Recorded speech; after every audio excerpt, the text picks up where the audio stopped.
Good morning, everyone. My name is Severo Talipo, and I'm thrilled to be presenting my report on the fascinating topic of meaning in language. Today, we'll be delving deeper into the fields of semantics and pragmatics, exploring the intricate ways in which meaning is constructed and interpreted. As language educators, we understand that meaning is the cornerstone of communication. But have you ever stopped to consider how meaning is actually created? How do we move from mere words to a complex understanding of what someone is trying to convey? This is where the fields of semantics and pragmatics become essential. They provide us with the frameworks and tools to analyze how language functions as a system for conveying meaning. And by gaining a deeper understanding of these processes, we can significantly enhance our approach to language teaching and learning. Let's start with the first concept, word meanings beyond the dictionary. We often turn to dictionaries for the meaning of words, but meaning goes far beyond a simple definition. Let's consider the phrases morning star and evening star. Both refer to the same celestial body, Venus, yet they evoke different images and connotations. This illustrates the crucial distinction between sense and reference, the mental concept versus the actual object. Furthermore, words exist in a web of relationship. Big and large are synonyms, close in meaning, while hot and cold are antonyms, expressing opposites. We also have hierarchical relationships like hyponymy, where rose is a type of flower, and meronymy, where a wheel is a part of a car. And importantly, word meanings are not static. They evolve over time. Did you know that nice originally meant foolish? Language is constantly changing, and understanding these changes can provide valuable insights for our students. We move on to the next concept, truth conditions and inference. Logic is intertwined with language. Truth conditional semantics examines the conditions that must be met for a sentence to be true. For instance, the sentence, "The cat is on the mat," is only true if there is actually a cat and it's located on a mat. But we don't just process literal meanings. We constantly make inferences. We might hear, "John killed Bill," and instantly infer that Bill is dead. This is an example of entailment, where the truth of one sentence guarantees the truth of another. Or we might hear, "Mary stopped smoking," and assume that Mary used to smoke. This is a presupposition, an underlying assumption. And then there are implicatures, where the speaker implies something beyond the literal meaning. If I say, "It's getting late," I might be implying that we should wrap up the meeting. Next concepts are modality and evidentiality. Language is not just about stating facts. It's also about expressing our attitudes and perspectives.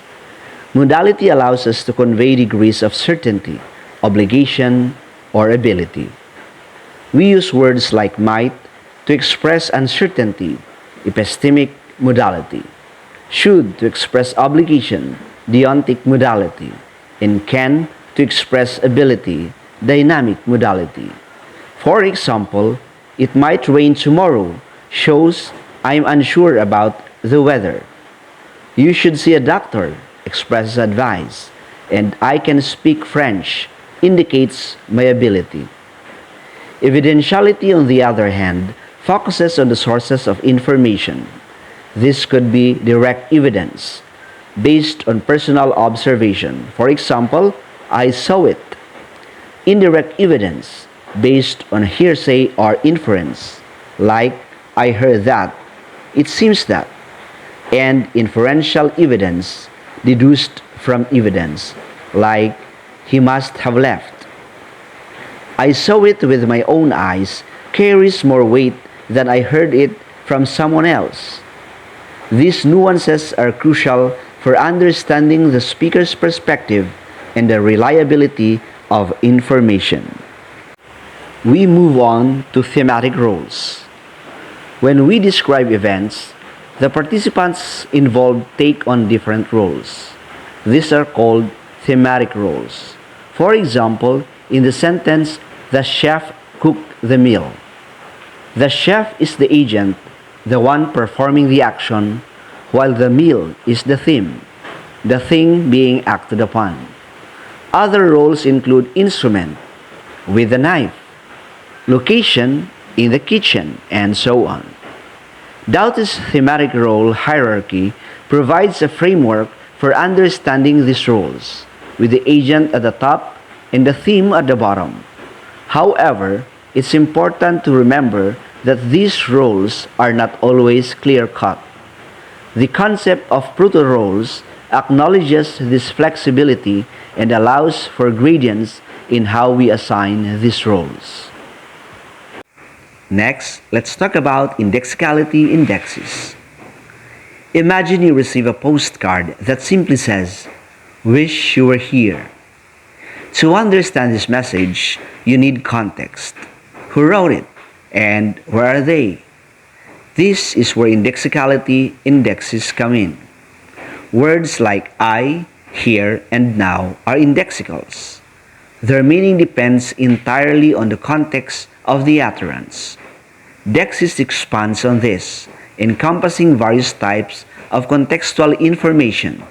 Person, indicated by I, you, or we. Or place, indicated by here, there, this, or that. And time, that can be indicated by now, then, or yesterday. Social relationship, like when we use honorifics, and even discourse when we refer to parts of the discourse itself. Understanding dexis is crucial for interpreting language in its proper context. Next, let's dig deeper to implicature and speech acts. We often convey meaning indirectly, going beyond the literal words we use. Grice's cooperative principle explains how we assume that people in a conversation are trying to be informative, truthful, relevant, and clear. When these maxims are flouted, it often creates an implicature, an implied meaning. For instance, if I say, "Is there any coffee left?" and you reply, "I just washed the pot," you're likely implying that there is no coffee left, even though you haven't explicitly said so. Speech act theory takes this further by recognizing that utterances can be actions in themselves. When you say, "I promise," you're not just describing a promise, you're making one. Similarly, "Can you pass the salt?" is usually a request, not a question about someone's ability. Austin identified three aspects of speech acts. First, locutionary act, the act of uttering a sentence with a certain meaning. Second, illocutionary act, the intended effect of the utterance, like requesting, promising, or warning. And third, perlocutionary act, or the actual effect of the utterance on the listener. In my own classrooms at Ilocos Polytechnic State College, I've noticed how these concepts play out in real-world language learning. Students often grapple with lexical ambiguity, particularly with words like since and for, fill in and fill out, and many others. They sometimes misinterpret implicatures, especially in situations involving humor or sarcasm. Katawa kan, di dapat nagkakatawa. And of course, their first language, Ilocano and or Kankanaey, can influence how they use English.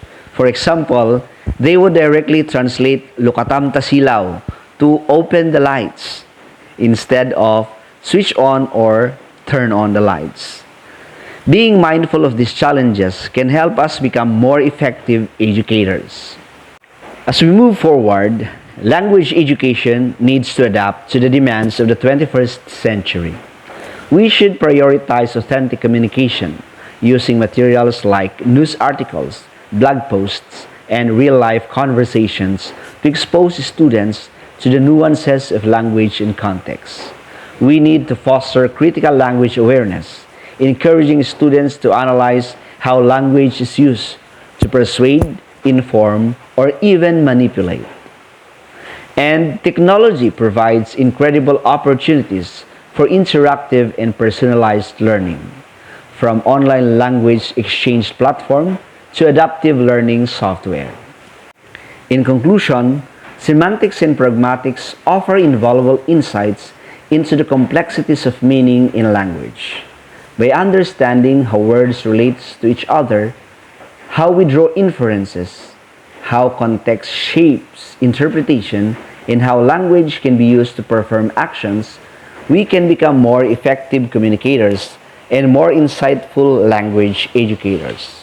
We are encouraged to continue exploring these fascinating fields and apply this knowledge to our own teaching practices. Thank you for listening. Here are the references I consulted for my report.